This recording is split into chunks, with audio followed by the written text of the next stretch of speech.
Kiki naawe? Wabula nkutendaliza ombuze nkunoonyeza kuva ku makya ombuze walazeewa mu butuufu. Nze siriyo naawe, nze ndi Jinja eno ku Produce Corner. Naye mize ozunga kati otrending ogenda ejjinja eyo yonna yonna wangenze nno nayo ki? Kulya bulamu, kulya ku bipiza byakunywa, buli kimu naawe.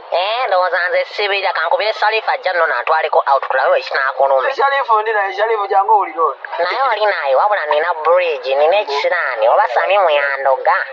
Yagala kubira nze anamata nze nakukulu talina kiddako. Salifu tewandiyogeddemu otyo kigenda labika bubi walaayi. Ndowooza muli ku bigogokoko, muli ku bippiza, muli ku byennyanja ebibeera ku Produce. Biveeko mwenna mmwe bamu so muli na Jinja ssebo. Biveeko wanene ku Kira Road. Kale may the Lord of our Lord Jesus Christ of Lord awasaasire.